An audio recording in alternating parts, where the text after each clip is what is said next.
Bueno, hola, buenos días, ¿me escuchan? ¿Pueden escucharme? ¿Sí me escucho bien? Sí, Sí, sí se sí. escucha. Okey, bueno, vamos a dar inicio con el taller. Di 5 minutos más por si alguien más se quería unir, pero, pues ya es momento de comenzar con el taller. Antes de iniciar, me presento, me llamo Itzel Yadira Martínez López y, pues, soy la ponente de este taller. Espero que el taller sea de provecho para todos los que estamos aquí, y si llegan a presentar alguna duda en el transcurso del taller o al final, sin problemas pueden decírmelo. Antes de comenzar, a explicarles como tal la planeación del taller, mostrarles el instrumento de evaluación que se va a utilizar y luego las diapositivas y el material que vamos a utilizar, me gustaría que me ayuden prendiendo su cámara, por favor, para tomar una foto y tener evidencia del taller.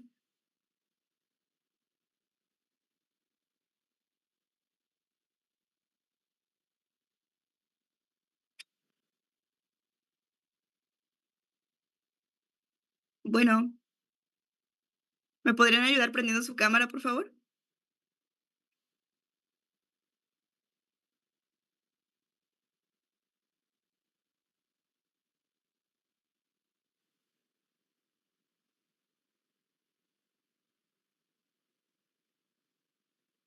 Gracias, Roberto. Gracias, Aileen.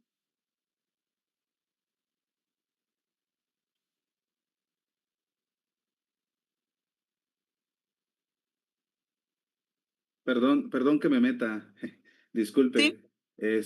Jóvenes, recuerden que le tienen que hacer caso a la maestra, por favor. Si no, de todas maneras, aunque estén aquí, pero si nos dejan así puestos, no se les va a contar como actividad, muchachos, porque sí me he topado con muchos que nada más nos dejan ahí de fondo y ya está. Esta actividad es participativa. Mira, un aplauso para Roberto Miguel, por ejemplo, que anda en la calle y está tomando pues lo que viene siendo este taller. Así que Diana, porfa, no seas malita, prende tu cámara.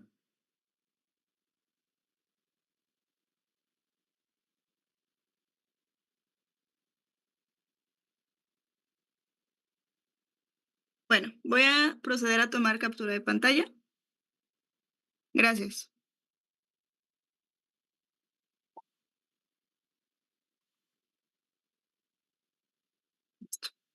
Bueno, ahora, antes de comenzar con el taller, me gustaría compartirles la lista de cotejo que se estará llevando a cabo para el taller, para que ustedes puedan analizar cuáles son los puntos que se estarán tomando a favor de ustedes para que puedan obtener al final del día los 80 puntos que marca el taller.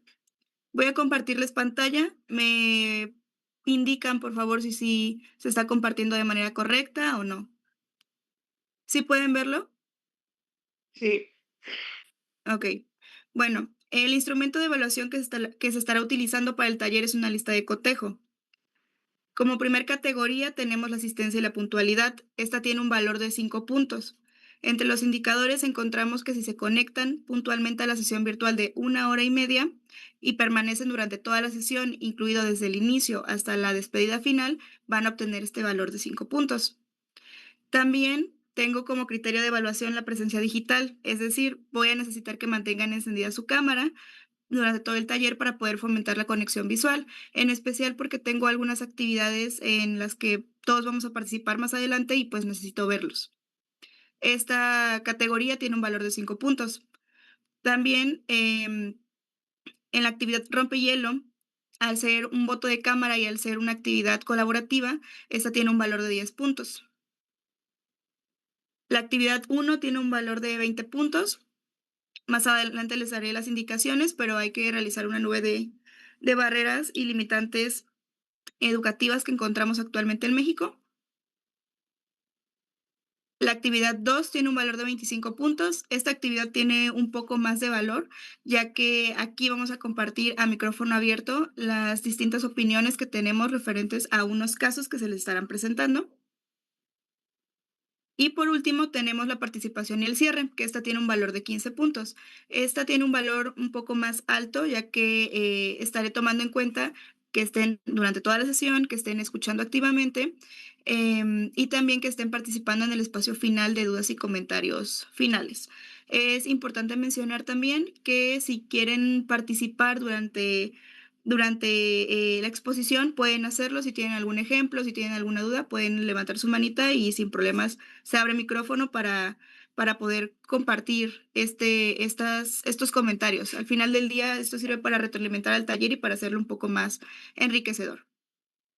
Bueno, una vez mostrada la lista de cotejo, pues voy a dar inicio con el taller. Sí se sigue compartiendo pantalla, ¿verdad? Sí, sí. Ok.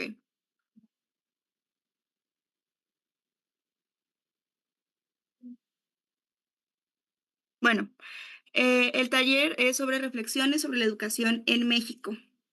Y como primera actividad, recuerden que esta tiene un valor dentro de la lista de cotejo, por lo tanto es importante que todos participemos. Como primera actividad de integración de dinámica rompehielo, les voy a plantear 3 preguntas de reflexión. Estas preguntas son sobre la meritocracia, es decir, sobre lo que ustedes conocen acerca de la meritocracia y de la percepción educativa que ustedes tienen. Los estudiantes deben de responder de manera visual utilizando las reacciones de la plataforma. Es decir, el pulgar arriba para indicar un sí o un corazón para indicar que no. A ver, listo. La primera pregunta es, ¿creen que en México el esfuerzo personal es suficiente para superar las barreras económicas? Recuerden, pulgar arriba si consideran que sí, corazón si consideran que no. ¿Ok? La segunda pregunta. ¿Consideran que existe una diferencia real de calidad entre la educación pública y la educación privada? Ok, muchas gracias. ¿Piensan que el sistema educativo actual los está preparando realmente para lo que las empresas buscan hoy en día? Ok, muchas gracias por sus respuestas. Les vuelvo a mencionar que el tener encendida la cámara tiene un porcentaje dentro de la lista de cotejo para que lo tomen a consideración. Bueno, una vez obteniendo sus respuestas, no hay respuesta mala ni respuesta buena, solamente son respuestas porque quería ver la opinión y la perspectiva que ustedes tienen referente a las preguntas que les realicé. Así que ahora, pues, vamos a comenzar con el primer tema del taller. ¿Sí pueden ver mi pantalla? Sí, sí la veo. Ok. Bueno, como primer tema del taller tenemos a la meritocracia. No sé si alguno de ustedes haya escuchado alguna vez qué es la meritocracia, si saben exactamente a qué se refiere cuando hablamos de meritocracia, pero les voy a dar una breve explicación de lo que es la meritocracia y espero que el concepto quede un poco claro. Si llegan a tener alguna duda, pueden mencionarlo y sin problemas volvemos a explicar. La meritocracia es un sistema sociopolítico y económico, el cual está fundamentado con la idea de que el poder y las posiciones de liderazgo pueden mejorar activamente referente al esfuerzo que ustedes estén teniendo. Es decir, al hablar de meritocracia estamos hablando de que los beneficios que tenemos como personas valen muchísimo más que cualquier otra situación externa que nosotros presentemos. Es decir, la meritocracia, en pocas palabras o en un resumen, es como esta capacidad individual que las personas tenemos, que si les echamos más ganas al trabajo que estamos realizando, a la educación en la que nos estemos presentando, vamos a mejorar y vamos a sobresalir a diferencia de otras personas que pueden tener ciertos privilegios que nosotros no tenemos. Entonces, antes de continuar explicando un poco sobre la meritocracia, ¿ustedes consideran que la meritocracia actualmente en México realmente funciona? ¿Realmente existe? O sea, ¿realmente podemos avanzar más por la idea o las ganas que tenemos de sobresalir? ¿Realmente eso vale más que cualquier otra situación en la que nos podamos llegar a presentar a una institución? ¿Consideran que sí? Yo creo que no, yo creo que hay diferentes factores. Sí, te puedes esforzar lo suficiente, pero si no hay cierta, no digo que suerte, pero si no hay ciertas cosas no va a suceder por más que te esfuerces. Entonces, tiene que ver el esfuerzo y sobre todo un poquito de suerte y un poquito de perspicacia. Ok, muchas gracias, Roberto. ¿Alguien más?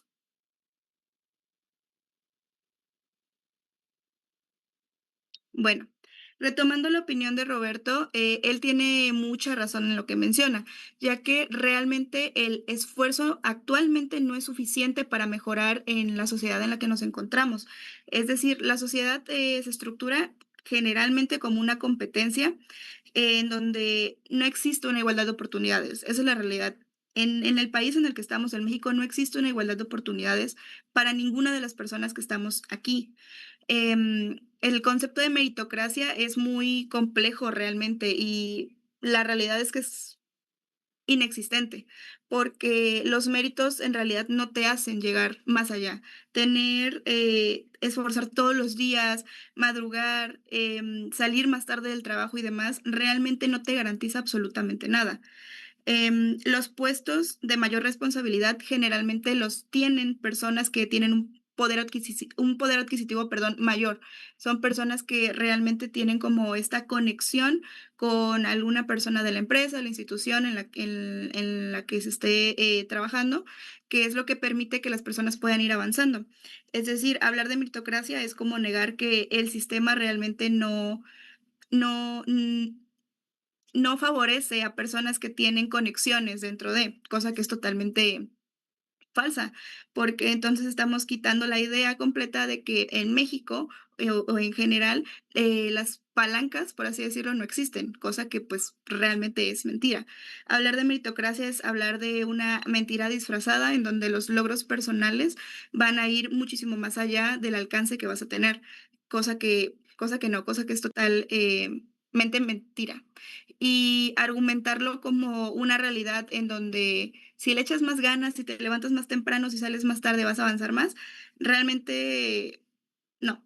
En general, esta idea solamente hace que la mayoría de personas, porque hay que hablarlo, la mayoría de personas viven con una idea pensando de que si entre más avancen, entre más hagan, más van a poder crecer, pero la realidad es que no, la realidad es que es muy difícil y es muy complejo que puedan llegar a seleccionarte a ti y puedan llegar a valorar el esfuerzo que haces cada día.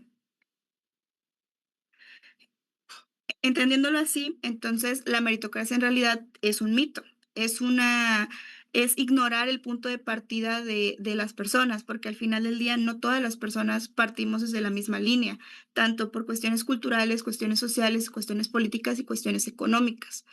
La mayor crítica que se le podría dar a la meritocracia es que justo se asume que todos tenemos la misma igualdad de oportunidades, cosa que es completamente mentira, ya que en la práctica muchas cosas influyen, como lo son los contactos, que era justo lo que estaba mencionando, los modales, el lenguaje, etcétera.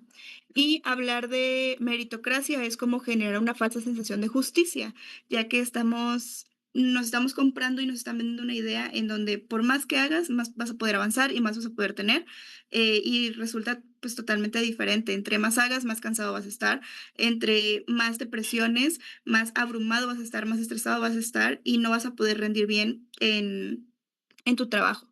Y en el sistema, la meritocracia puede incluso volverse muy cruel porque convence a las personas que no tienen éxito de que lo que han logrado es exclusivamente su culpa, porque no se han esforzado mucho, porque no han trabajado productivamente, cuando es totalmente lo contrario, y también vende una falsa idea a las personas que sí pueden llegar a tener este alcance y este mérito, que realmente lo hicieron solos, cuando la realidad es muy diferente. La realidad es que para tener éxito sí influye mucho tu persona y lo que tú estás realizando, pero también hay muchos factores externos que van a llegar a incorporarse y que van a lograr que tú puedas tener muchísimo éxito en la institución, en la organización en la que estés trabajando.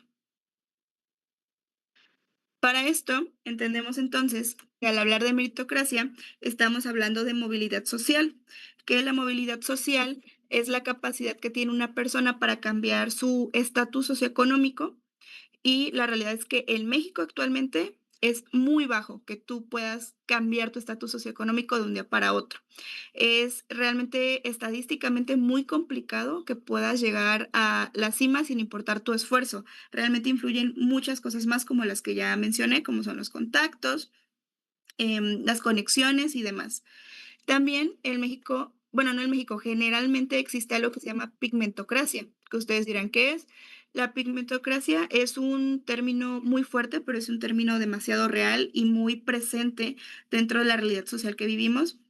Y se refiere a cómo el tono de piel influye directamente en la relación que tú tienes con la persona. Es decir, debido a la pigmentocracia, que es, que les digo, o sea, es un término muy, muy, muy fuerte, pero es algo muy real, influye demasiado en las oportunidades laborales, en el trato social que tienes e incluso en el acceso a posiciones de poder. También, al hablar de meritocracia, estamos hablando del capital social, ya que actualmente no es solamente lo que sabes hacer, sino a quién conoces, que es justo lo que mencionaba sobre las palancas, sobre las conexiones y demás. No, no, de nada sirve que tengas como una gran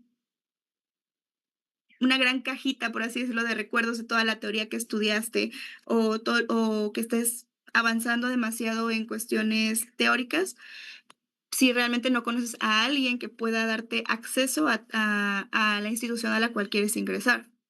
También hablamos de desigualdad, aquí es más de la desigualdad de oportunidades, ya que la diferencia del acceso a educación de calidad es muy diferente para la sociedad. No todos tenemos el mismo acceso a educación y hay personas que incluso no tienen ni siquiera el acceso a lo que se conoce como educación pública, que más adelante estaremos hablando de esto.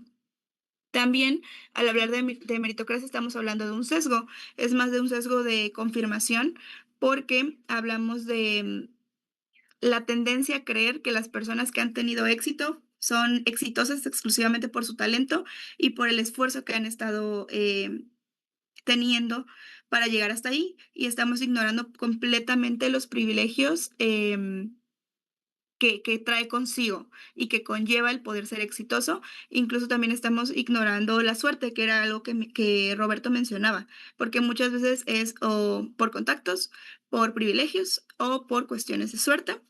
También hablar de meritocracia es hablar sobre suelo pegajoso, que ustedes dirán, ¿qué es el suelo pegajoso?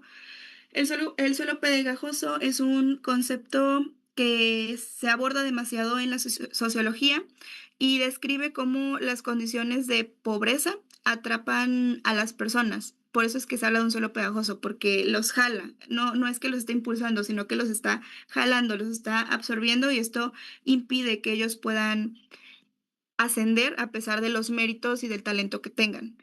Y por último, también al hablar de meritocracia, estamos hablando de un piso parejo, en donde estamos hablando de una utopía, en donde todos estamos en la misma línea y a partir de aquí todos podemos ir subiendo, cosa que en realidad es muy falsa. De verdad, el esfuerzo, por más que te esfuerces, por más que quieras realizar de manera objetiva, de manera como correcta lo que te están pidiendo, es muy difícil que vayan a valorarlo. No quiere decir que porque no lo valoren no tienen que hacerlo, porque no, no va por ahí, pero sí ser conscientes de que en realidad es complicado llegar al éxito que tú deseas solamente por tener ganas de querer. Y ahora les voy a hablar un poco sobre las brechas de equidad que existen en cuanto a la educación. Primero encontramos la educación urbana. La educación urbana se refiere más a la educación que se imparte en ciudades y en zonas metropolitanas.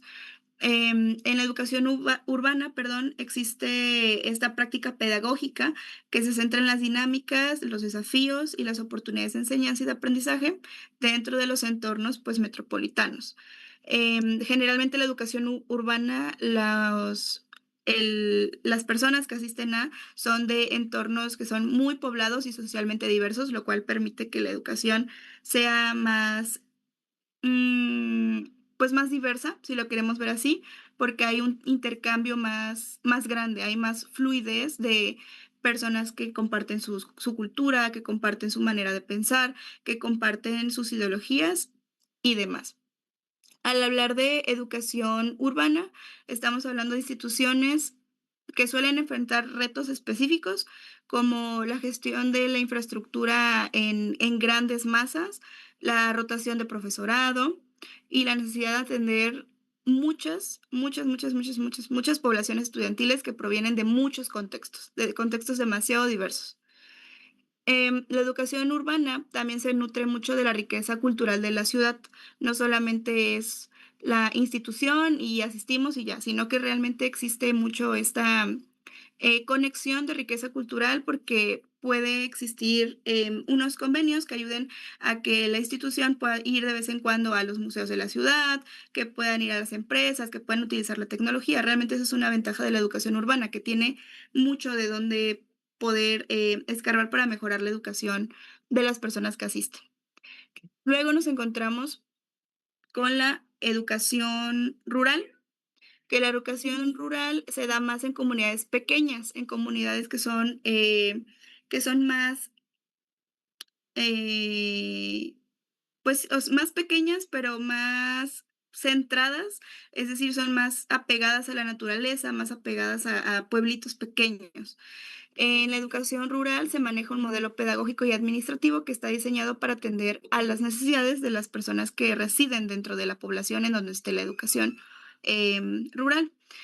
Como les decía, esta educación está un poco más ligada a la tierra, a los ciclos de la naturaleza y a las actividades agropecuarias. Es decir, la mayoría de las actividades que se están realizando en educación rural generalmente son con recursos que la misma comunidad está dando. Y a diferencia del modelo urbano, la educación rural se caracteriza, perdón, porque es una educación en donde el fenómeno de docentes atiende, perdón, simultáneamente a muchos alumnos. Es decir, mientras en una educación urbana puede que haya un maestro por materia y un director muy aparte, generalmente en la educación rural no es así. En la educación rural hay maestros que son multigrado, es decir, hay docentes que están encargándose de 2 o 3 grupos, o incluso en comunidades más pequeñas hay un solo docente para todos los grupos. Y en algunas comunidades que son aún más pequeñas, que tienen menos acceso a, a docentes, puede que el docente que está atendiendo a todos los grupos también sea el director de la institución. La educación, es importante mencionar también que la educación rural no busca solamente transmitir conocimientos académicos, sino que actúa como un pilar fundamental para el arraigo comunitario. Es decir, busca que se manifiesten y se exhiba, por así decir, los saberes locales, las tradiciones y demás. Generalmente en educación rural es muy importante para ellos demostrar a través de la educación todo lo que es su comunidad, poder arraigarse, poder estar orgulloso de lo que es la comunidad y esto pues al final del día termina siendo muy beneficioso para ellos. Ahora nos encontramos con la educación pública. La educación pública es este modelo, este sistema del cual se encarga el Estado. Cuando hablamos de educación pública, estamos hablando de que su mayor, no objetivo, pero su mayor como su personaje principal en educación pública es el Estado. Son las personas, bueno, el Estado es la organización que se va a encargar de dar el recurso, de dar los libros de texto y demás que va a utilizar la institución de educación pública a la que se esté llegando. Em, el propósito principal de la educación pública es ofrecer enseñanza gratuita, que en cierto aspecto sí es gratuita y en otro no tanto. Y también aquí en educación pública, pues no se discrimina en cuestión de economía, género, religión o capacidad económica. Digamos que la educación pública está para ser más accesible para toda la sociedad, para que no haya una distinción en ningún aspecto en los grupos de la comunidad. Y a diferencia de los modelos privados, que ahorita voy a hablar un poco de los modelos privados, la educación pública tiene como misión hacer una cohesión social y una formación ciudadana más grande, buscando que la institución, que la escuela, sea un espacio en donde el encuentro de las personas que están conviviendo ahí sea para fomentar valores de tolerancia, para fomentar valores de equidad y para poder mejorar como institución. En teoría, podemos ver cómo la educación pública proporciona herramientas necesarias para que el origen de una persona no determine su destino. Y al final del día, pues es una herramienta muy buena porque, como les mencioné, es más accesible en todos los aspectos. Carece de algunas cosas que veremos más adelante cuando les hable de las diferencias que existen entre la educación pública y la privada, pero no quita el hecho de que la educación pública realmente sí sea un poco más accesible. No tanto, porque igual ahorita voy a mencionar un poco sobre si realmente es educación pública y gratuita, porque la realidad es que muchas veces no, pero al menos es mucho más económica y más accesible que una educación privada. La educación privada es un modelo de enseñanza gestionado y financiado por entidades no gubernamentales, mientras la educación pública está, digamos que está siendo gestionada por el Estado, y el recurso principalmente lo están obteniendo por el Estado, la educación privada no. La educación privada realmente obtiene la mayoría de su recurso por asociaciones no gubernamentales, como lo son las asociaciones religiosas, fundaciones, las cooperativas o las empresas sin fines de lucro, con fines de lucro, perdón. A diferencia de la educación pública, la educación privada tiene como principal sustento económico las colegiaturas, es decir, proviene de las matrículas que los familiares están pagando para que sus hijos puedan estudiar en una educación privada. Em, y la educación privada ofrece propuestas curriculares muy diferentes a la educación pública. Digamos que la educación privada es un poco más completa en los aspectos curriculares, ya que se abordan muchas materias que van un poco más allá. Por ejemplo, en la educación pública, digamos que la materia que se lleva es artes y solamente se ve exclusivamente lo que el libro que el Estado dio de artes, es lo único que se ve. Sin embargo, si hablamos de educación privada y hablamos de artes, estamos hablando de artes como libro y estamos hablando de 10 talleres más que son de arte y que los alumnos pueden ingresar y pueden elegir el que sea más afín a ellos para poder trabajarlo y para poder ser buenos en eso.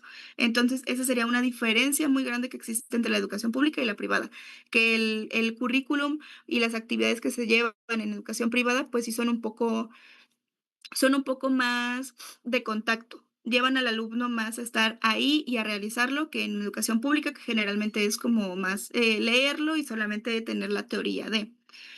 En la educación privada no quiere decir que todos tengan este acceso a, pero generalmente sí hay más mm, preferencia digamos que a estas actividades.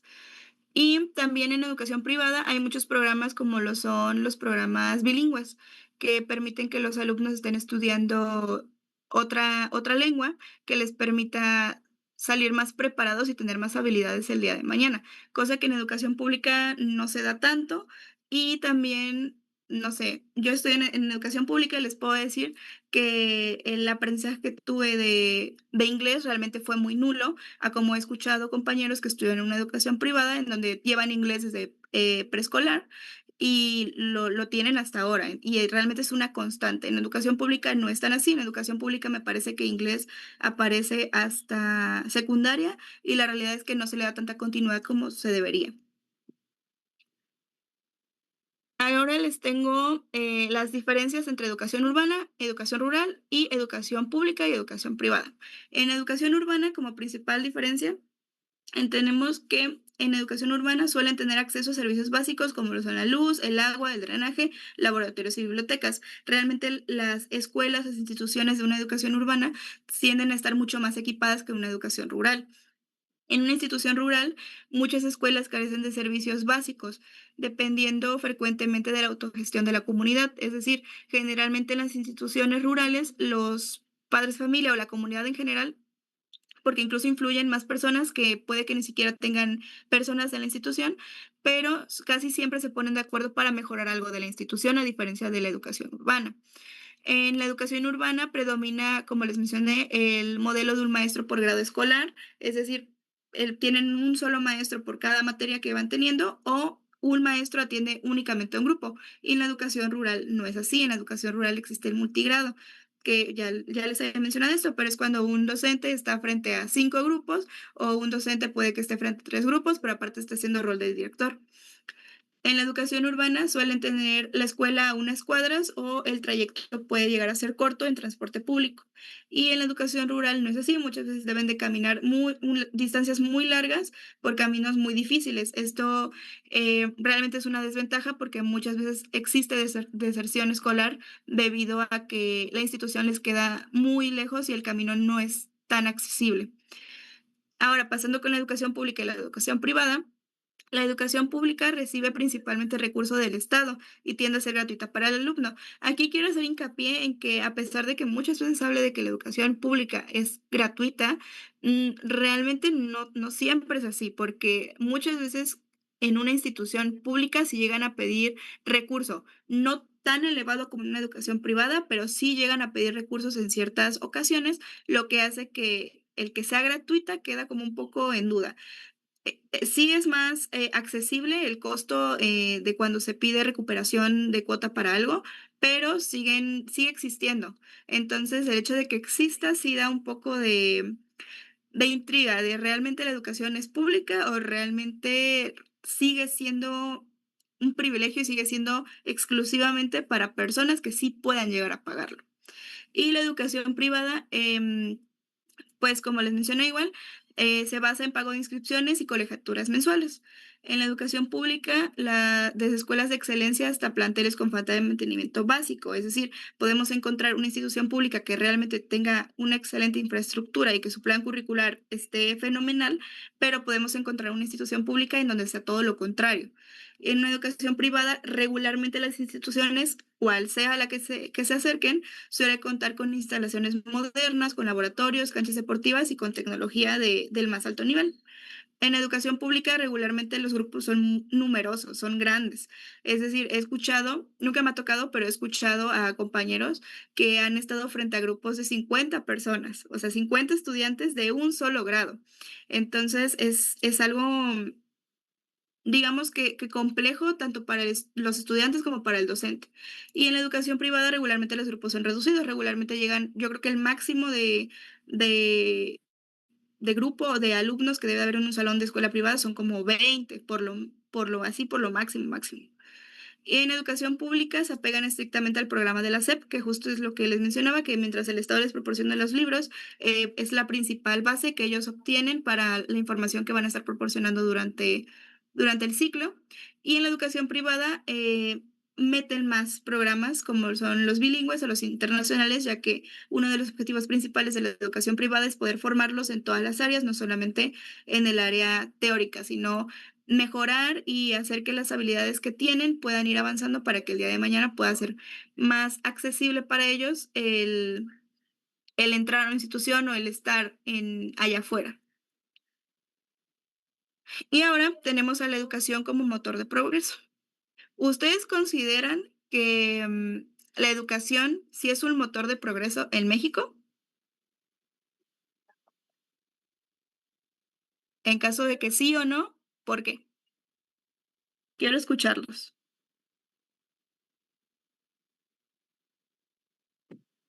Sí, yo creo que sí, bueno, sí es bastante importante. Obviamente, si lo adjudicas con otras cosas, sí, sí es importante, porque también hay personas que no han estudiado o como tal no reciben educación, y pues tienen buen trabajo, a lo mejor invierten, entonces sí y no, creo yo. Depende de cuestiones igual de suerte o de cómo te prepara la vida, pero sí, sí es importante. Ok, muchas gracias, Roberto. ¿Alguien más? Pues sí, porque permite que las personas tengan más conocimientos y mejores oportunidades de trabajo, ¿no? Ok, muy bien.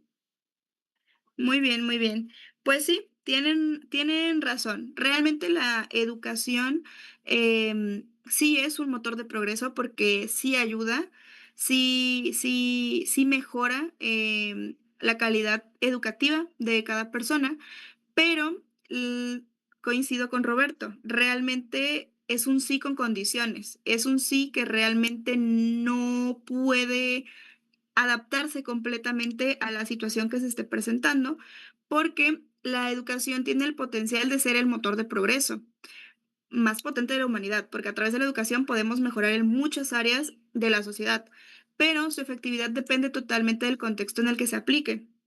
Es decir, puede que para algunas sociedades sí sea un motor de progreso porque todos están actuando y todos están manejándose en la misma dirección, pero en otras realidades no es así.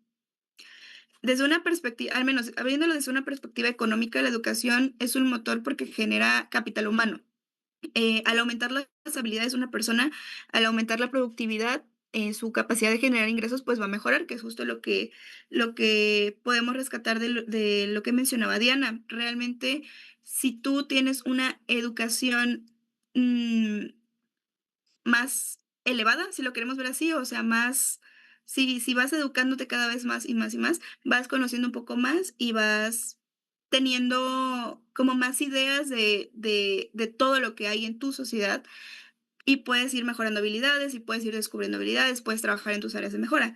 Pero igual como mencionaba, o sea, a nivel individual, una persona no puede ganarse por sí sola el éxito tan grande que desea. Influyen muchos más factores, por eso es que hablamos de un sí condicionado.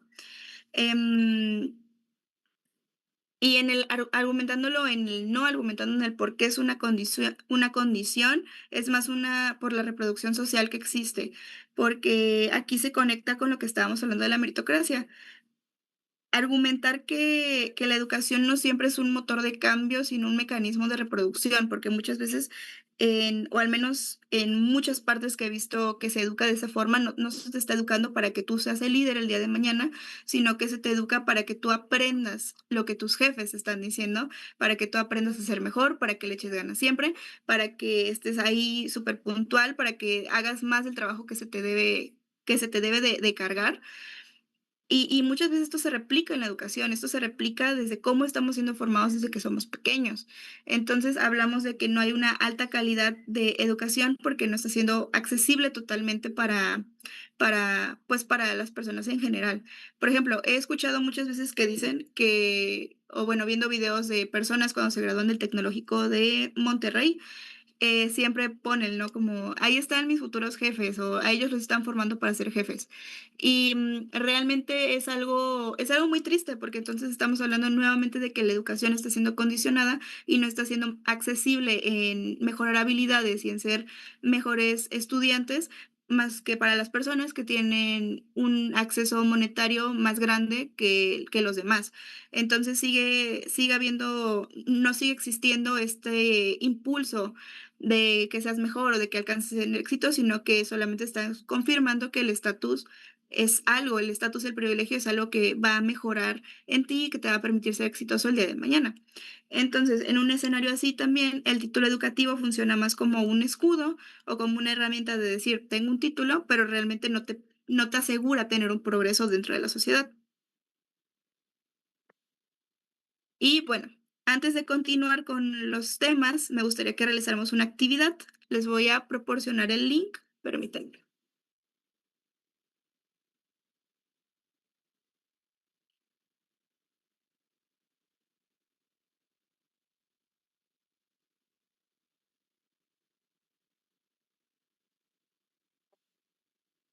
Aquí vamos a realizar una nube de palabras en donde ustedes tienen que responder cuáles son los mayores obstáculos, cuáles consideran que son los mayores obstáculos que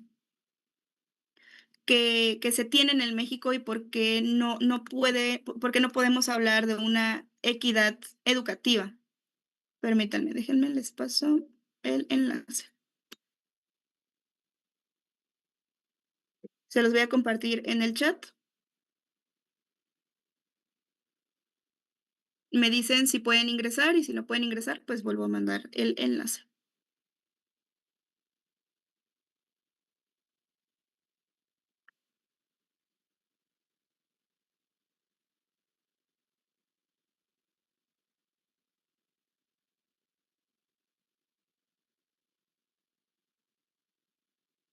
¿Sí los dejo ingresar? Sí, me dejó. Ok, Sí, sí dejó. ok.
Solamente es una pregunta, ¿verdad?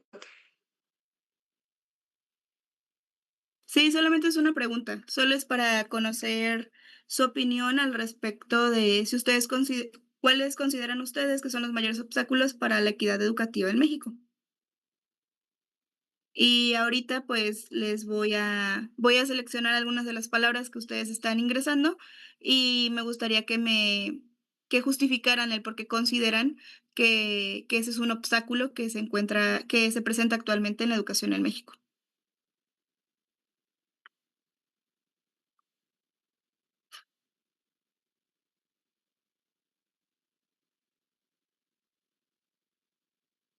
A ver, voy a compartir pantalla otra vez. ¿Sí se puede observar? ¿Sí ven mi pantalla? Sí, sí se ve. Okey,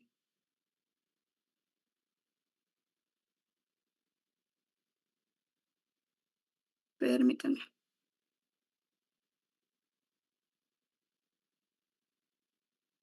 A ver, tenemos varias aquí que me causan curiosidad y me gustaría que me expliquen el por qué consideran ustedes que es un obstáculo. A ver, ¿quién puso trabajo infantil? Y yo, ¿Me podrías explicar, Patricio, por qué consideras que es uno de los mayores obstáculos que existen para la equidad educativa en México? pues, o sea, en la gran mayoría de las familias en este país, pues yo creo que al ser de un nivel o una clase muy baja, pues tiene muchas limitantes y digo, a veces acaba el día y no tienen dinero para comer ni nada. Y digo, afortunadamente, gracias a Dios, pues creo que no es el caso de nadie aquí, ¿verdad? Pero pues en muchas partes del país donde a lo mejor no nos ponemos a pensar, pues sí hay casos donde pues así los niños tienen que trabajar desde una edad muy temprano, los tienen que mandar al semáforo a pedir dinero y entonces pues pierden esa oportunidad de educación a una muy temprana edad.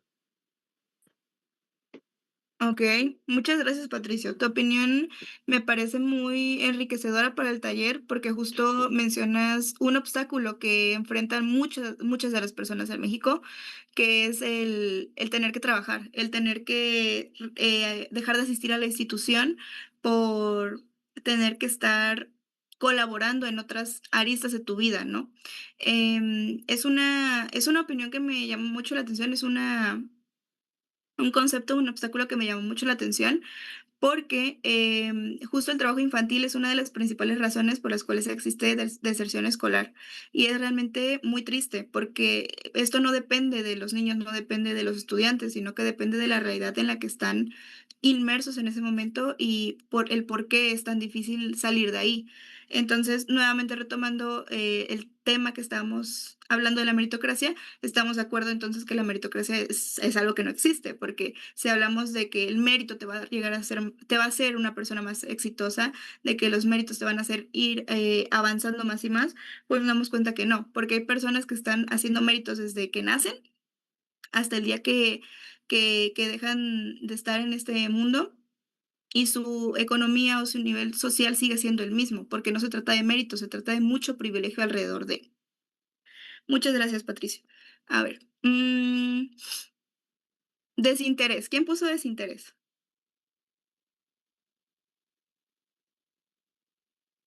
Desinterés es mía.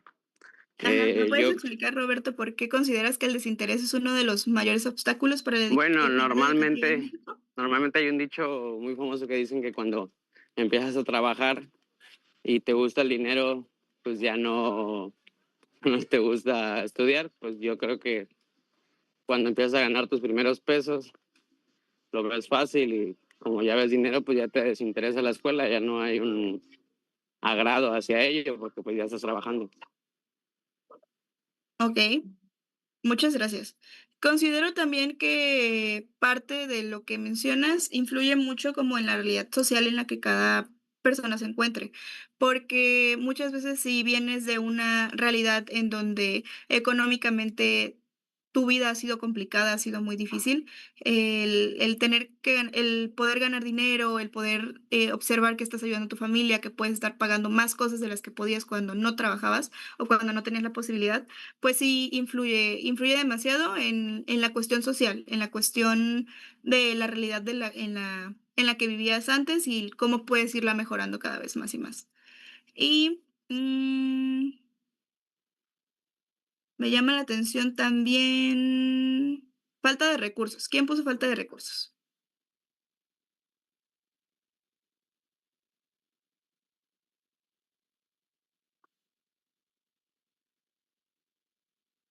¿Quién puso falta de recursos? No me digan que nadie.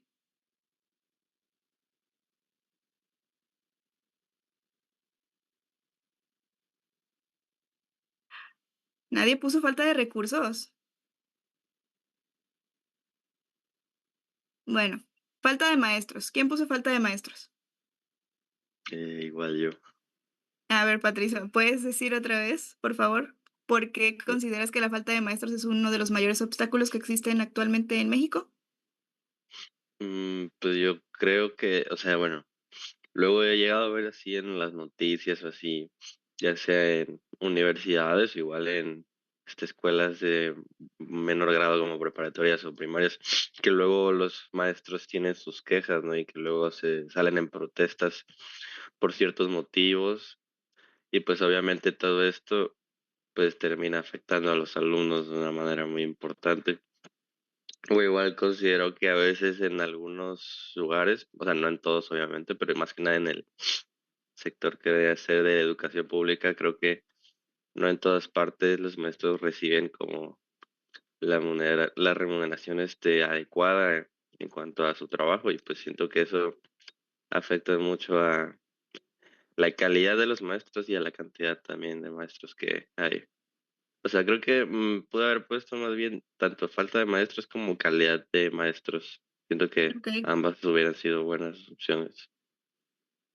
ok, muchas gracias. Sí, justo lo que mencionas es un factor, uno de los principales también factores de la equidad educativa en México, porque muchas veces, e incluso aunque sí existan maestros, dentro de la institución hay maestros a los cuales no les gusta su labor y no ponen este empeño que los estudiantes merecen en las instituciones. Entonces, hablar de falta de maestros sí es un obstáculo muy grande porque no solamente influye en la educación de los estudiantes, sino que influye también en las habilidades que los estudiantes están perdiendo o que no están trabajando cuando no hay un maestro frente a clase. Entonces, muchas gracias. Bueno, seguimos entonces con la presentación. Muchas gracias por participar y por responder. Y ahora hablaremos del desajuste entre el grado académico y las necesidades del mercado laboral. ¿Sí pueden ver mi presentación? Sí, Sí, Ok, gracias. Hablar del desajuste entre el grado académico y necesidades del mercado laboral es hablar de que miles de jóvenes están graduando todos los días de carreras que son saturadas porque hay muchas personas queriendo ingresar y salir del sistema al mismo tiempo. Y uno de los problemas principales es que actualmente se nos forma en mucha cantidad teórica, es decir, nos llenan de mucha información y las empresas allá afuera no quieren esa información, sino que quieren ver cómo la aplicamos, quieren ver nuestras habilidades. Entonces, esto resulta desventajoso en cierta parte porque sí tenemos el conocimiento teórico, pero no sabemos cómo aplicarlo. Entonces, el día de mañana que nos paramos y queremos estar en una institución y nos preguntan, ¿qué sabes hacer? Nos quedamos pensando en qué sabemos hacer, porque sabemos qué decir, sabemos cómo actuar, sabemos sobre este físico, sabremos sobre este filósofo, pero no sabemos cómo lo podemos aplicar. Y esa es una de las principales razones por las cuales el mercado laboral actualmente está siendo muy desventajoso para muchos de los jóvenes que estamos saliendo de la universidad. No nos están formando pertinentemente en cuestión de integrarnos idiomas, de enseñarnos de tecnología o incluso de hablar sobre habilidades humanas. Entonces nos encontramos con qué habilidades humanas críticas y éticas nos exige el mundo actual. Como les decía, hay muchas habilidades que el mercado laboral necesita, más allá de lo que sabemos pensar y lo que sabemos decir, es más lo que sabemos, cómo sabemos actuar. Y dentro de las habilidades humanas, estas se centran en la inteligencia emocional y la empatía. Las habilidades humanas son el conjunto de rasgos de personalidad, son las habilidades sociales y la facilidad de comunicación que llegamos a tener. Esto nos permite o permite a las personas trabajar de una manera efectiva y armoniosa con las demás, a diferencia de las habilidades técnicas, que son el aprender a programar, el aprender a usar una máquina. Las habilidades humanas son las que nos permiten conectar con las personas que están allá afuera. Es por esto que aquí se menciona que se incluye la inteligencia emocional, la empatía, la capacidad de escucha activa y el liderazgo colaborativo, que es algo que las empresas están buscando actualmente, las personas que sepan liderar de manera objetiva y clara. Y en un mundo donde la inteligencia artificial ahorita está a flote, está todo lo que da, realmente una empresa, más allá de realizar actividades que sean meramente lógicas y repetitivas, busca a personas de calidad, personas que realmente sepan ser humanos, que tengan una precisión muy diferente al resto, que sepan diferenciarse de los demás, que sepan gestionar el conflicto, que tengan una idea clara de cómo motivar equipos y de cómo construir relaciones de confianza. También nos encontramos con las habilidades críticas, que estas se refieren al pensamiento autónomo. Van más o observan más a la capacidad que tiene una persona para evaluar, interpretar interpretar, perdón, la información de manera clara y de manera razonada. No tratan solamente de criticar en el sentido negativo, sino que hablan más de cómo podemos retroalimentar, de cómo podemos avanzar e identificar la información que se nos está proporcionando. Una persona que tiene pensamiento crítico es muy valorada por las empresas porque les ayuda mucho a resolver problemas que son muy complejos de manera más efectiva. Esta habilidad permite que como seres humanos no seas manipulados por los algoritmos o el discurso más general o más popular que hay afuera, sino que permite que aprendan a tomar decisiones de manera estratégica en cualquier ámbito profesional. También nos encontramos con las habilidades éticas, que las habilidades éticas son o van más arraigadas al compromiso con la responsabilidad social y la integridad. Es decir, al hablar de habilidades éticas estamos hablando de, de cómo representan la capacidad de actuar bajo un marco de valores distinto, porque al final del día cada empresa tiene valores diferentes a los tuyos. Entonces, ¿qué vas a hacer con estos valores? ¿Vas a implementarlos? ¿Vas a cambiar tus ideologías o vas a meter tus ideologías y vas a aprender a trabajar en conjunto con los valores que tiene la empresa? Es priorizar la responsabilidad, es aprender a priorizarla, a manifestar la integridad y también el respeto por el bienestar común y el bienestar individual que se tiene en la institución. Y en el entorno actual, esta es una habilidad que muchas empresas necesitan porque habla sobre la responsabilidad social, sobre la capacidad que tienes de prever las consecuencias que puede tener a largo y a corto plazo las acciones y las decisiones que estás tomando en la institución. No, al hablar de habilidad ética no te limitan solamente a que sepas que está bien y que está mal, sino que te limitan a tener el coraje y la coherencia de poder levantar la mano cuando estás viendo una injusticia, cuando estás sintiendo que algo no está acomodando con los valores que tú tienes. Entonces, estas habilidades son las que nos permiten que un profesional use su talento de manera objetiva, de manera justa, de manera clara y que permitan que construyan una sociedad más sostenible y más humana. Después nos encontramos con la educación como un fenómeno social. Al hablar de la educación como fenómeno social, estamos hablando de cómo la educación puede mostrar distintas brechas que existen en la actualidad. Es decir, a través de la escuela en México podemos ver y observar distintos escenarios que nos permiten ir más allá y conocer un poco más de lo que somos. Un ejemplo de esto podría ser, no sé, por ejemplo, si van a una escuela en donde están conviviendo constantemente con personas que son muy diferentes a ustedes, entonces estamos hablando de que ustedes no solamente están creciendo en lo teórico, en lo tecnológico, sino que están creciendo como seres humanos, porque se están culturizando, están socializando con otras personas que les permiten ver y observar distintas perspectivas. Podemos hablar entonces que la educación como fenómeno social es bidimensional, porque refleja una realidad muy cruda de la estructura social, de cómo es, de cómo se plantea, y por otro lado, pues también actúa como este mecanismo que decide, perdón, quiénes mantienen el estatus y quiénes no, lo cual es muy, muy triste.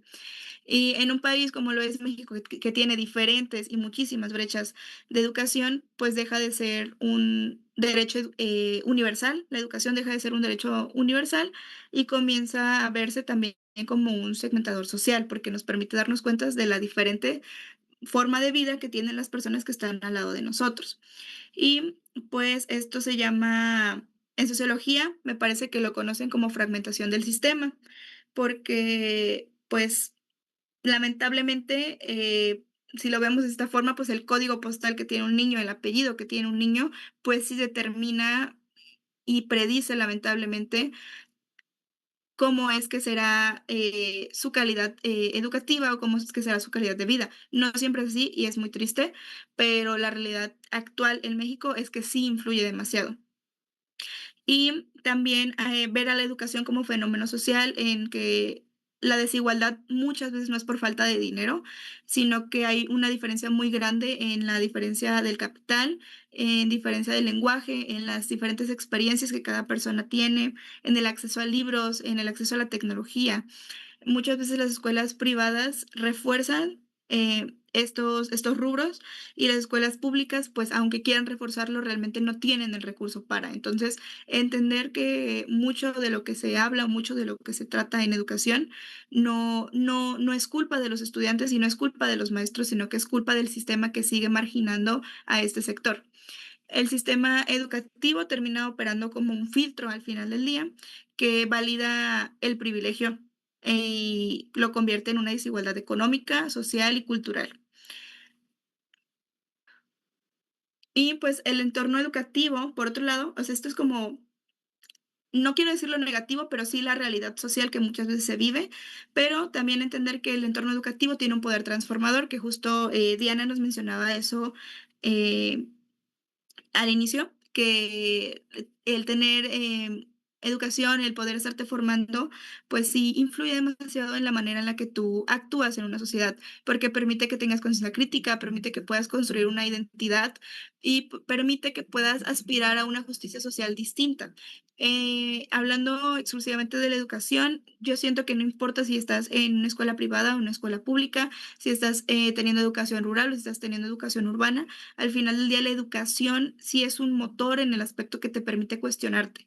Si eres una persona que tiene muchos privilegios, te va a permitir cuestionar el privilegio en el que tú habitas y no haciéndote ver como un culpable, porque al final del día, tener más privilegios que otras personas no te hace culpable de absolutamente nada, pero sí te permite hacerte más consciente y ver la realidad social que tú vives y darte cuenta de que no es la misma que vive la persona de a un lado y que la persona que está a tu lado y no tiene una realidad parecida a la tuya, no tiene la culpa de no tenerla y no se le tiene por qué estar extra juzgando por una realidad en la que no pidió nacer. Y también hablar de un entorno educativo que nos permite fomentar conciencia crítica, nos está dando el poder de tomar decisiones informadas sobre nuestra propia vida, porque nos permite analizar, nos permite ver diferentes contextos en donde nosotros al final terminamos generando nuestra propia opinión, nuestras propias ideas y no somos una réplica más allá afuera, que muchas veces el sistema educativo es lo que busca, que todos estemos pensando igual, que todos estemos avanzando igual, pero está esta otra brecha, está este otro lado de la educación en donde a ti te permite hacer conciencia, en donde a ti te permite abrir tu panorama y poder salirte del molde, si lo queremos ver desde, desde ese lado. Y ahora vamos a pasar con la segunda actividad, que es la ruleta de dilemas laborales. Para esto, aquí sí voy a necesitar que todos participemos, porque son 5 casos, es un caso para cada uno de los que estamos aquí presentes. Y hay una pregunta detonadora que ustedes me van a tener que responder. La ruleta es solamente para ver quién pasa primero y quién pasa al final, pero todos vamos a participar. Entonces, a ver, vamos a iniciar. Sí pueden ver la ruleta, ¿verdad? Sí, Bueno, aquí está la ruleta, entonces vamos a comenzar para saber quién será la primera persona que nos responderá el primer caso.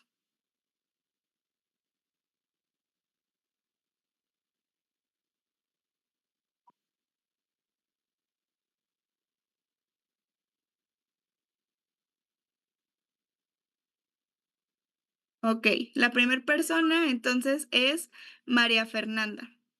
María Fernanda, te voy a leer el caso y necesito que me des tu opinión al respecto y que me ayudes respondiendo la pregunta. El caso es el caso número 1. Debes decidir a quién contratar para un puesto de liderazgo. El primer candidato tiene un título de una universidad de élite y un conocimiento técnico impecable, pero sus referencias mencionan que él no tiene ética, es decir, su ética es completamente nula y tiene una falta de empatía con sus subordinados. Mientras que el segundo candidato tiene una formación técnica limitada que requeriría meses de capacitación adicional, pero posee una integridad intachable. Es decir, posee grandes habilidades críticas y una disposición excepcional para el aprendizaje constante. Te pregunto, María Fernanda, como líder de la organización, ¿qué es lo que pesa más en tu decisión? ¿La excelencia técnica inmediata de un perfil con una ética o el potencial humano y la integridad de quien aún debes de capacitar técnicamente? ¿Qué Pues opinas? al que pues puedo capacitar, porque a Oh, pesar de todo, pues al menos ya sé que es una persona que tiene la iniciativa de aprender. Y la otra persona pues ya trae quejas y ya trae un historial pues malo, que me da a mí como empresa que no va a ser una jugada chueca o no va a ser algo que pues obviamente pues demerite el trabajo de la empresa. Entonces pues prefiero capacitar al otro y tener un buen equipo de capacitación para esa persona que sé que se va a esforzar y va a tener un buen desempeño a la larga.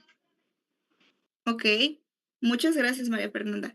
Entonces, para ti, es más importante contratar a una persona que necesite de capacitación que contratar a una persona que esté sumamente capacitada a tener que estar como trabajando con otras cosas que son más éticas, ¿no? Tu Sí, claro. respuesta, tu respuesta es correcta, digámoslo así, porque recuerden que actualmente me gustó que María Fernanda lo vio desde una perspectiva en donde ella sí se puso como líder de la organización, ¿no? En donde sí analizó que puede llegar a tener conflictos más adelante con la primera persona porque estamos hablando de que no tiene ética. Y esto es importante porque justo en la actualidad las personas de las empresas sí lo están viendo así, que es lo que les mencionaba en las habilidades éticas, las habilidades críticas y demás. Entonces, muy bien, María Fernanda, muchas gracias. A ver, vamos con la persona que va a responder el segundo caso.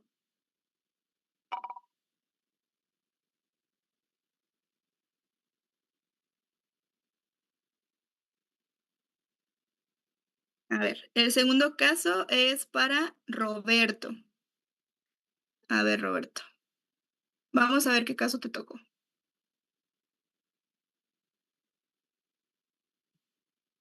A ver, el caso número 2 dice, en un proceso de selección final tienes a dos candidatos con el mismo puntaje en sus pruebas de competencia. Uno de ellos proviene de un entorno de alta movilidad social y educación privada de prestigio. El otro candidato proviene de una zona rural con graves carencias de equidad educativa, pero logró terminar su carrera en una universidad pública con un promedio sobresaliente a pesar de trabajar a tiempo completo. Para ti, Roberto, ante un empate técnico de competencias, ¿qué es lo que harías? ¿Debería el reclutador considerar el contexto de origen y el esfuerzo personal como un factor decisivo de contratación o esto invalidaría la meritocracia que busca la empresa? ¿Qué consideras, Roberto? Bueno, si yo fuera el reclutador, yo sí consideraría el origen y el esfuerzo personal. Si hizo todo ese esfuerzo para mejorar, sobresalir, yo creo que va a dar lo mismo por la empresa. Aparte, como dicen por ahí, viene con hambre, viene con ganas de trabajar. Yo se lo daría a él. Ok, muchas gracias. Entonces, ¿tú valorarías más el esfuerzo que las personas están, o bueno, que en este caso el candidato está teniendo para tu empresa? ¿Consideras que sería muchísimo mejor que tener a una persona que ha tenido, pues, digamos, un poco más de privilegio en cuestión de educación y de grupo social, ¿no? Sí, considero que sí. Ok, muchas gracias, Roberto.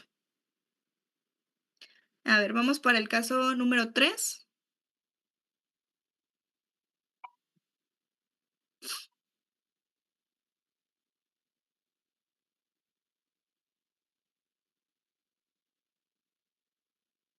Ok, te tocó el caso número 3, Patricia. A ver.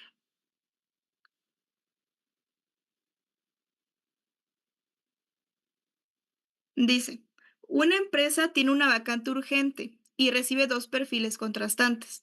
El primero es un graduado con honores que cumple con todos los requisitos académicos, pero muestra dificultades severas para comunicarse y trabajar en equipo, reflejando el fenómeno de desempleo en graduados por falta de habilidades integrales.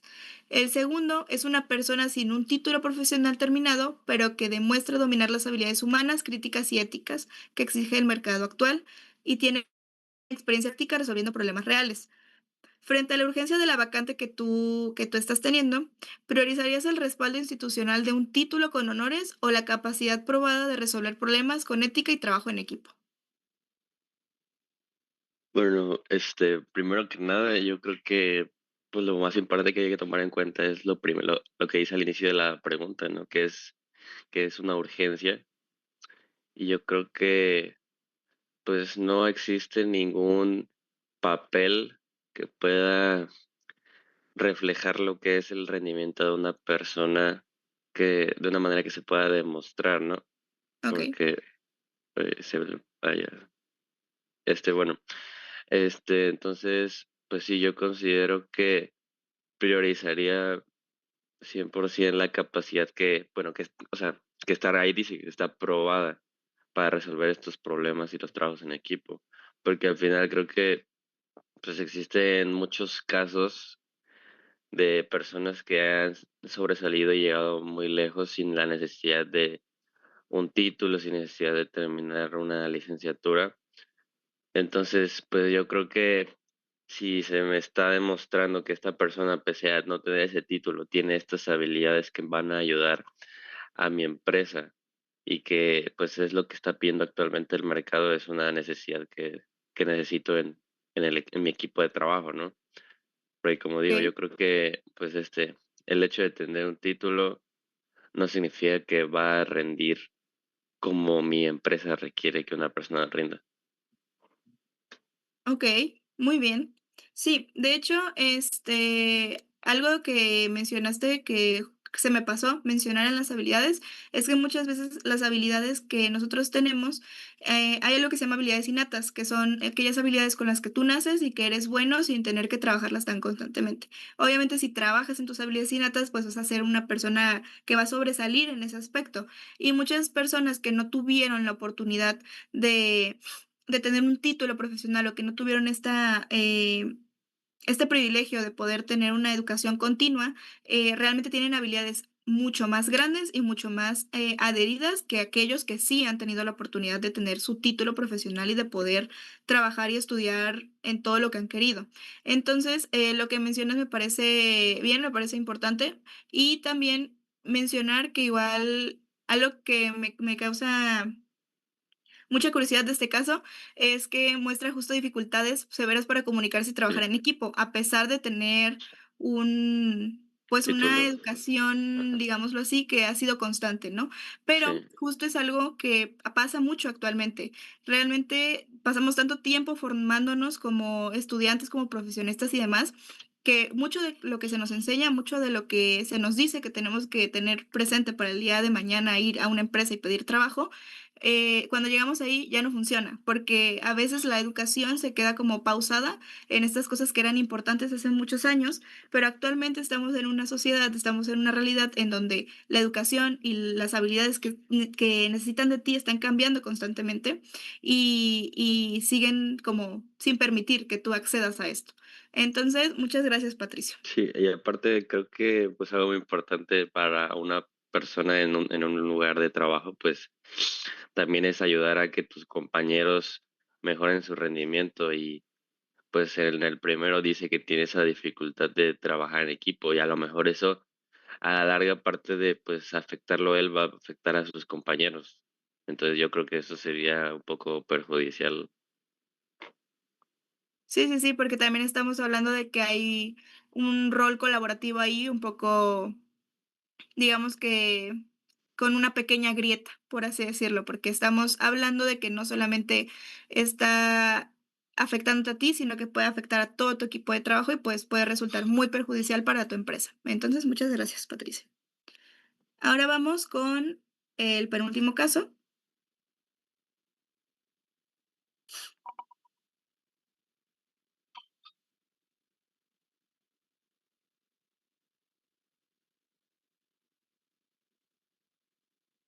Ok, el penúltimo caso, perdón, es para Diana. A ver, Diana. Tocó el caso número 4. Te encuentras ante la decisión de contratar a un candidato para un puesto que evoluciona rápidamente debido a la tecnología.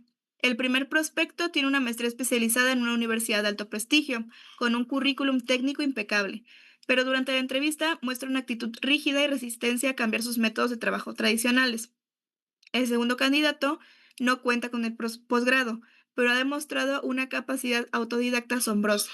Posee las habilidades humanas y críticas que exige el mercado actual y tiene una visión ética muy clara sobre el impacto de su trabajo en la sociedad.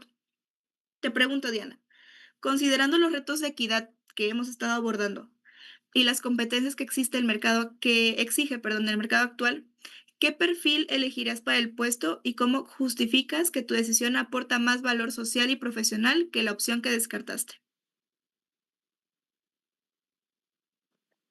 Pues yo creo que el cambio tecnológico debe implementarse pero sin olvidar a las personas, ¿no? No sirve de mucho modernizar si se pierde el empleo y no hay apoyo. Em, lo más justo para mí sería capacitar a los trabajadores para que puedan adaptarse al nuevo sistema. ¿Ok? Y así.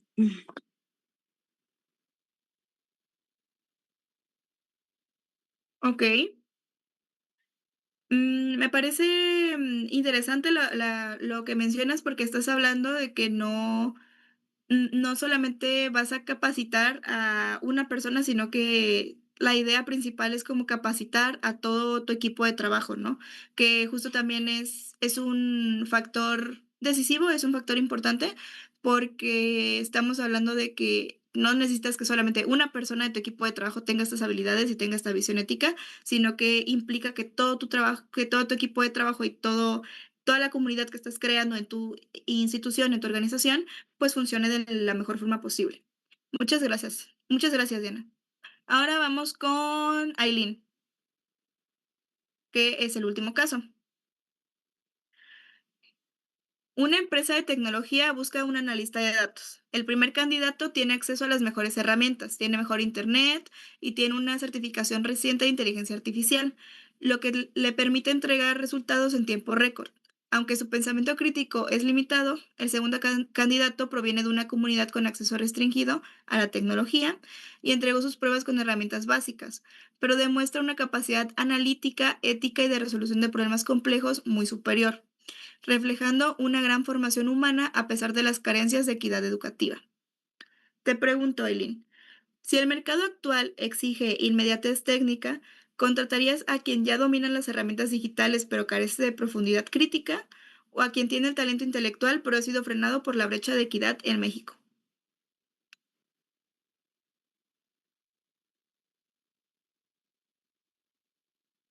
Uy, am,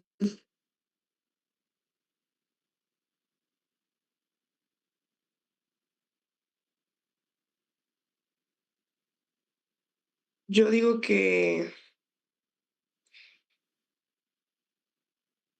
contrataría a alguien que tenga el talento intelectual, Ok. ¿Por qué contratarías a alguien que tiene el talento intelectual pero ha sido frenado por la brecha de equidad en México, a diferencia de una persona que pues tiene todas las herramientas digitales?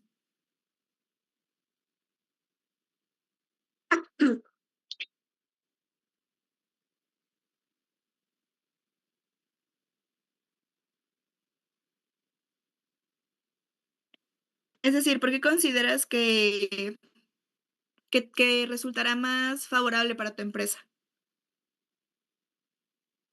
porque las herramientas se aprenden, pero el pensamiento crítico y la ética y la capacidad de resolver problemas complejos no son fáciles de desarrollar a largo plazo. Ok, Le muy bien. pondría, ajá, eso. ¿Y consideras que sería importante que tu empresa realice capacitación? ¿O cómo es Sí, que claro. tú dejarías o harías que la persona que no tiene estas herramientas en un acceso más grande que la otra, pues pueda llegar a ellas? Pues dando capacitación a los trabajadores. Ok, muchas gracias, Aileen. Sí, justo creo que la capacitación es importante en cualquier, en general, en cualquier institución, en cualquier organización. Y aquí, pues sí, habla más o digamos que deja más, inspira más a una empresa más confianza, que tengas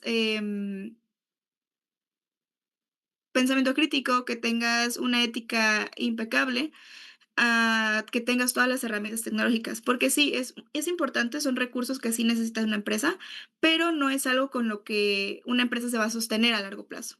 Entonces, muchas gracias. Y antes de finalizar, pues pasamos con las conclusiones. En conclusión, creo que es importante que comprendamos que la educación en nuestro país opera muchas veces como un mecanismo de reproducción de la desigualdad. Es decir, aunque no sea el principal objetivo, la desigualdad social y esta brecha constante está presente. Aunque queramos que no sea así, aunque no sea el objetivo principal de una institución pública, de una institución privada, pues es algo que se refleja día con día. Ver a la educación sí como un motor de progreso, porque sí nos ayuda y sí nos inspira y sí motiva, pero también ver el lado no privilegiado de la educación, en donde muchas veces la educación puede resultar muy complicada para muchas de las personas que asisten a día con día a sus aulas, porque hay personas que tienen que dejar de trabajar para poder asistir a clases, y el tener que dejar de trabajar para una persona que tiene que asistir a clases como principal razón es muchas veces tener que dejar de llevar comida a su casa, tener que dejar de atender a familiares que tienen enfermos.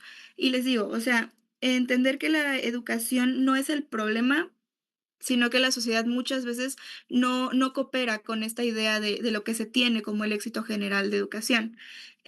También no culpar a los estudiantes que no asisten a clases siempre porque no sabemos la realidad del por qué no están asistiendo.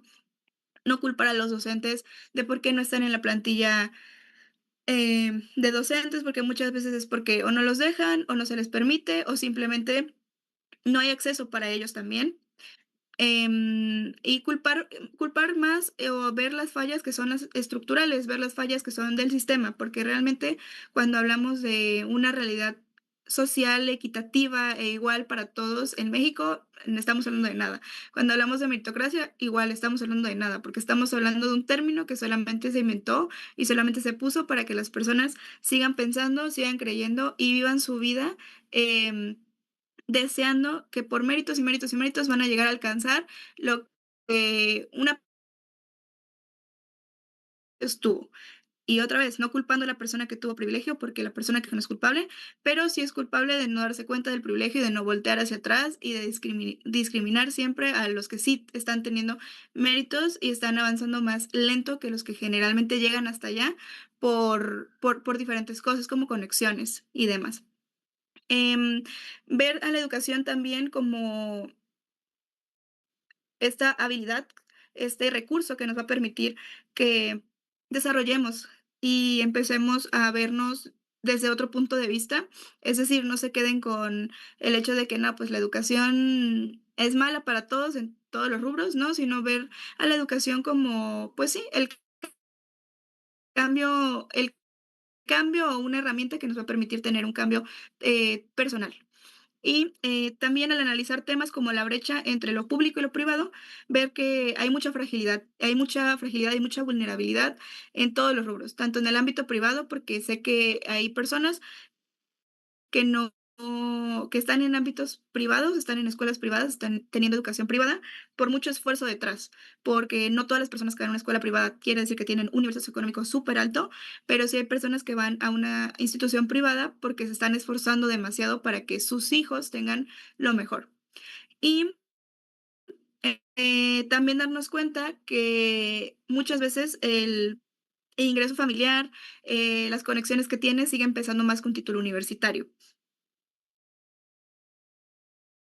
también recordarles que conocer esta dinámica social que se tiene en la educación no es para desmotivarlos o no es para que odien completamente a la educación o a la realidad social en la que estamos habitando, sino que conozcan y aprendan sobre estas dinámicas. Espero que sigan queriendo saber un poco más, que se sigan informando, que sigan deconstruyendo muchas cosas, porque estas dinámicas buscan hacernos conscientes, buscan que nosotros aprendamos a reconocer que el sistema educativo actual es un espejo de la fractura social que México tiene, que a partir de estas grietas que como sociedad estamos teniendo, pues poder sacar algo bueno de ahí, poder empezar a transformarlo, poder empezar a verlo de una forma diferente y hacernos más conscientes, hacernos más empáticos.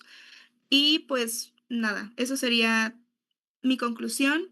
Recuerden que es importante seguir conociendo más, recuerden que es importante siempre saber opiniones de los demás. Les invito a socializar con muchas personas, no solamente con personas de su círculo social cercano, sino que socialicen con muchísimas personas, aunque ustedes consideren que no tienen nada afín con esta persona, socialicen, hablen, dense cuenta de la realidad que hay allá afuera, sean conscientes, no critiquen, no juzguen si un niño está vendiendo algo en la calle y no está en una institución educativa porque no sabemos la realidad de por qué está ahí.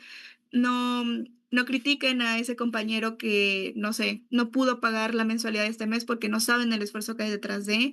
No, no minimicen a personas que tienen becas en instituciones porque al final del día siguen estando ahí, están presentes porque quieren lograr algo el día de mañana.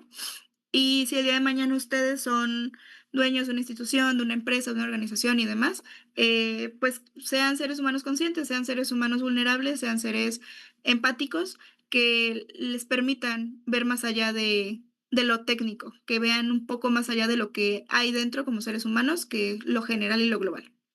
Y bueno, eso sería todo de mi parte. No sé si tengan alguna duda al respecto de algún tema, algún comentario. Estoy abierta a retroalimentación, comentarios finales que quieran hacer. Recuerden que estoy valorando participación también. No, para nada, todo bien, muy bien explicado, muchas gracias.